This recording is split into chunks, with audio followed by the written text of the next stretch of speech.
Welcome back to the Big Blue Breakdown. This is the Game Balls and Gassers edition for the New York Giants Week 2 loss on the road against the Washington Commanders. The final 21-18 on a last-second field goal, a heartbreaking defeat for Brian Daboll's team. But as always, we dive into the good and the bad each and every week on the New York Giants on SI, YouTube, and Media Network.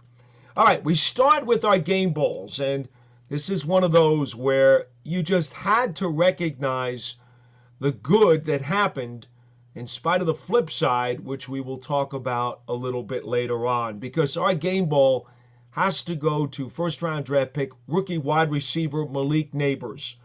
The Giants clearly wanted to target Washington's secondary. Nabers had 18 attempts at passes on this day, 10 receptions for 127 yards, and a touchdown. Now, let's dive a little bit deeper into why he was so spectacular in only his second professional game. He had 3 receptions of at least 20 yards, 21, 25, and 28. The latter 2 were third down conversions. He also converted a third down on his 4-yard touchdown catch in the second quarter when he found an opening in the back middle of the end zone. All right, that in itself on most weekends is going to get a guy the game ball. But then you go even further. Crunch time, fourth quarter. And again, I know this turns out to be a flip of the coin later on the other side of the ledger, but you can't ignore what Nabers did to put the Giants in great position. On the third play of the fourth quarter, on a 4th and 3 at the Washington 31, he converts a 4th down. Now, the Giants are going for it because they know that kicker Graham Gano has pulled a hamstring. So they're going to go for anything they can on 4th down on that side of the field, understanding that Gano can't get them the 3 points that they need. So Nabers flares off to the right sideline where he fights off Inga Binagidi, the Washington corner, for a 4-yard first down catch. Now, he definitely navigated the sideline, caught the ball right there at the sticks, and then fully with one arm extends the ball forward past the marker to make sure that if he does get knocked out quickly, that the referee would spot it for a Giants first down. It was a very smart and heady play as well as an athletic play, and a play that showed a lot of heart and fight. So you put all these things together, and then 4 plays later on the same drive, Nabers victimizes the same corner by going down the right side and prompting a defensive pass interference on a 3rd down that converts another 3rd down opportunity, and that wound up setting up the Giants' go-ahead touchdown. Again, at this point, it's in the 4th quarter, and the Giants are taking the lead in what is truly a tug-of-war game. So Nabers has to get the game ball because he made a slew of plays that actually gave the Giants a chance to win. Other considerations, and you can't ignore this, because after week number 1, when the offensive line did not block very well for the run at all, Daniel Jones had a very, very difficult day against the Minnesota Vikings. Well, both of those facets of the Giants offense certainly came to life in week number 2. Now, Jones's numbers were not spectacular. He had a quarterback rating of 100, which is really good. But he finishes 16-28 for only 178 yards and 2 touchdowns. Yet, he did what he had to do to put the Giants in position to win the game. And zero interceptions, 0 fumbles, did not turn the ball over, and was sacked only once. And why do we mention that? Well, because the offensive line only allowed 4 quarterback hits, and the Giants did run the ball for just under 6 yards a carry and 129 yards on the day. Quite a difference from what we saw from this offense in week number 1, as they begin to get more familiar with themselves now and they get more in sync because now they're playing more snaps together. One would have to think that the line that just went up from week 1 to week 2 certainly could continue to grow and get better and go up in week number 3 against Cleveland. But more on that during the course of the week. All right, so that's the game ball on offense. It goes to Malik Nabers. What about on defense? Well, we're going to go here to safety Jason Pinnock. He had a team-high 8 solo tackles and finished with 9 tackles on the day to go along with 2 of the Giants' 5 sacks. In the middle of the third quarter, it's a 12-12 game. Washington has third and inches from their own 39. And running back Brian Robinson Jr. darts through the middle of the pack and then cuts it to the sideline and takes off. And by all means, everybody thinks he is gone. Well, not so. The Giants did not allow a touchdown on this day, and one of the reasons is Pinnock got on his motorcycle and tracked down Robinson from behind for what turned out to be a 40-yard gain to the Giants' 21. And then the Giants' defense stiffened, and the Commanders had to settle for a field goal. Now, that was a repetitive storyline throughout the day because of Washington's 21 points, all the points came via 7 field goals.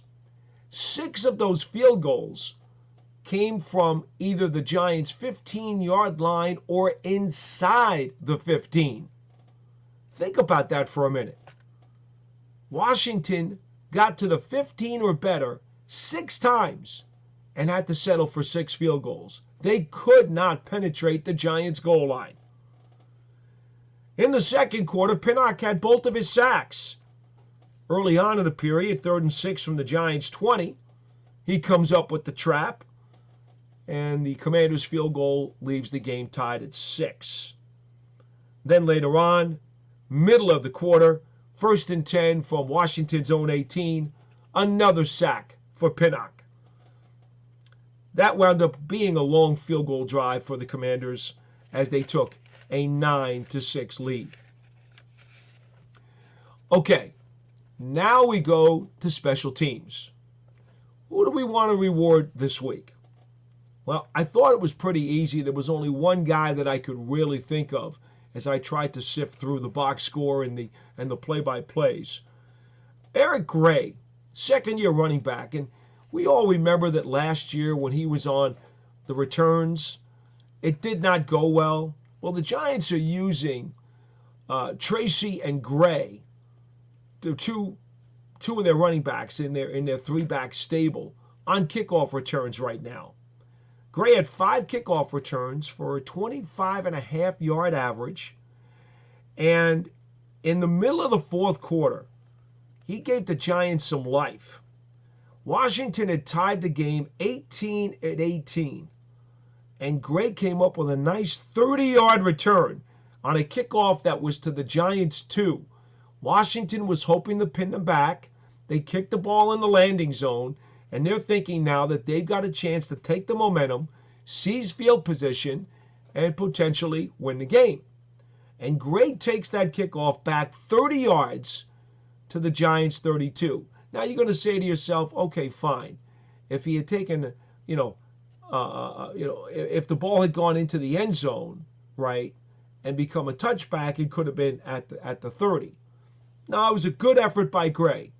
He wound up taking it out to the 32. It's only a couple of extra yards, but a 30-yard return nonetheless.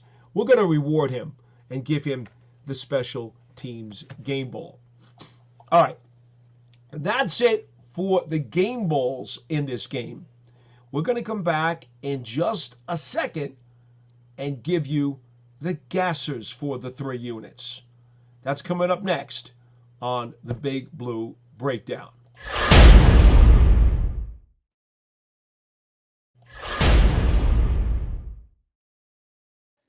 It's the greatest time of year as football is back and it's here to stay. And if you love football, you're going to love Underdog Fantasy. Win up to 1,000 times your money just by choosing higher or lower on your favorite player's stats, like passing yards, touchdowns, rushing yards, receiving yards, and many, many more. Making picks on Underdog is straightforward and signing up is even easier. Just head on over to Underdog's simple-to-use mobile app or underdogfantasy.com, sign up with the promo code NYSI, and Underdog will give you a free pick to use on your first cash pick'em entry, plus up to $1,000 in bonus cash when you make a deposit. That's Underdog Fantasy, promo code NYSI to claim your new customer special of a free pick and your deposit offer. Must be 18 and over to play. 21 and over in Massachusetts and Arizona, 19 and over in Alabama and Nebraska, and present in a state where Underdog Fantasy operates. Terms apply. Void in Colorado. Concerned with your play? Call 1-800-GAMBLER or visit www.ncpgambling.org. Arizona, call 1-800-NEXT-STEP. That's 1-800-639-8783 or text Next Step to 53342. In New York, call the 24/7 Hope line at 1-877-8-HOPE New York or text HOPE NY 467369. All right, so now it's time to go through the gassers for the Giants' Week 2 loss in Washington. And, well, you knew this was going to be coming because how could it not be? But maybe you'll be a tad surprised. We are actually giving out 2 gassers this week to the offense. Again, it's not something we usually like to do, but I don't think we can avoid this because there were 2 issues that the Giants had with ball security. And both of them really proved to be incredibly critical to the defeat. We'll start with Malik Nabers. Now, you guys know what happened. 2:09 left in the game. 4th and 4 from the Washington 22. Game is tied at 18. Right sideline. Ingabina Giddy, who has been beaten most of the day by Nabers, is beaten again. Ball goes right through Nabers' hands on what would have been a first down. And that drop stalls the Giants' drive. Why sometimes the football gods interject a poor play when a player had done so much to help your team win? We'll just never know that. But somehow that hot potato got through Nabers' hands. Washington turns around with 3 timeouts. They go 8 plays, 65 yards, and get the winning 30-yard field goal on the final play of the game. So we really don't have any other choice. Nabers has to get a gasser for that. And then so does Devin Singletary. Now this is a shame because Singletary also had done yeoman's work during the course of the day. 16 carries for 95 yards and a touchdown, averaging just under 6 yards a carry. This is exactly what the Giants need from him. But with a 12-9 lead on the 4th snap of the 3rd quarter, it is 2nd down and 13 from the Washington 47. Now, the Giants, we don't know if they're going to score on this drive, if they're going to make it another field goal, or for that matter, if they can go up big time with a touchdown. We don't know that. But certainly the way this game was going, you had to figure that if a team went up by 2 scores, it probably was going to hold up. Well, Singletary darts behind left tackle for a 15-yard run. So he's inside the Washington 35. And Giants have momentum. It looks really good for them. And from behind, Benjamin St-Juste, the Commander's corner, comes in and punches the ball out. Safety Jeremy Chin with the fumble recovery. And wouldn't you know it, the Commanders, off of that turnover, come back and convert it into a field goal. And the game is tied once again at 12-12. That drive right there was probably the one point during the game where the Giants actually could have put their hands on the throat of the game. And so for that, we will give Singletary a gasser. All right, we go to defense. And this one's kind of tough too, because you don't know exactly what the play call was. Fourth quarter, 2 minutes left in the game. Second and 10 from the Washington 23-yard line. Cordell Flott is playing left corner, opposite wide receiver Noah Brown. And he's given him a lot of cushion. Brown runs a simple in-crossing route. Flott was giving him a lot of cushion on the play, which obviously must have been the play call. And then when Brown releases to the inside, Flott got turned around and lost him. And now Brown had a tremendous amount of separation over the middle, catches the easy pass from Jaden Daniels, and it's a 34-yard gain to the Giants' 43-yard line. Gets them across midfield. And again, at that point in the game, that's a devastating gut punch. So, again, without knowing exactly what the call was, we do know that Flott got turned around on the play, and that was the big play of what turned out to be the game-winning touchdown drive. So we'll go there with our defensive gasser.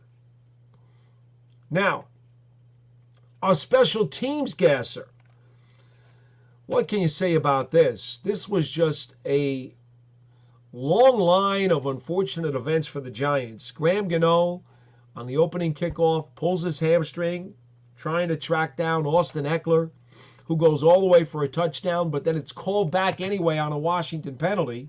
So it turns out that Gano's efforts, wouldn't have been relevant anyway because the touchdown was taken off the board, and he winds up pulling a hamstring on the play. Gano had earlier, late in the week, actually, I think it was on Saturday, had been listed with potentially some type of tweaked groin, but we watched him during warm-ups, and he was kicking field goals fine. The Giants decided to go with him, and then he pulls a hamstring while he's chasing down a return guy. So that was an unfortunate issue. And then Jamie Gillen winds up having to come in to try to be the kicker, and even though he did well on his kickoffs, the one extra point that they had him kick, he misses to the right. So the Giants decided that they were not going to kick any more point afters or field goals the rest of the day. Unfortunate events for sure that absolutely impacted the game without a doubt. But here's what we're going to do. Those things just happened. We're going to go with the gasser on special teams in the mid-third quarter. It's a 12-12 game. Olamide Zaccheaus fields Jamie Gillen's 60-yard punt at the Washington 6-yard line. Returns it 24 yards before Manhertz winds up tackling him at the Washington 30. But a 24-yard punt return, now I know Gillen really got into it. It was a 60-yard kick. It was a gorgeous kick. You could argue that he outkicked the coverage a little bit, but here's the problem. Zaccheaus could have been tackled at the 20-yard line. Tamon Fox and Bryce Ford Wheaton both did a really good job of getting down after the long kick, and they could have held this punt return to 10 yards. Both guys converged on Zaccheaus, missed him, and ran into each other, and Zacchaeus was able to gain an extra 10 yards on the return. So instead of being stopped at the 20, he winds up bringing it out to the 30. And what they always tell you, extra 10 yards is like an extra first down for the offense. And that really gave Washington a spark and allows them to change some of what they're going to do with their playbook, because they're not backed up at their own 20 anymore. They're already out to the 30. So we'll go with Fox and Ford Wheaton as the special teams gassers for this one. All right, so that'll do it for the Game Balls and Gassers edition of the Big Blue Breakdown. The Giants falling to 0-2 with the last-second 21-18 loss to the Washington Commanders. Don't forget, we'll be back here on the Big Blue Breakdown on Wednesday night at 7:30 p.m. Eastern Time as we take your live video phone calls. And again, if you don't want to use your camera, you don't have to.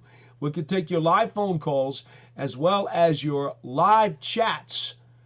And we discuss New York Giants football. They'll be preparing for Week 3 and the Cleveland Browns. That's all for now. I'm Paul Dottino, and we will see you next time.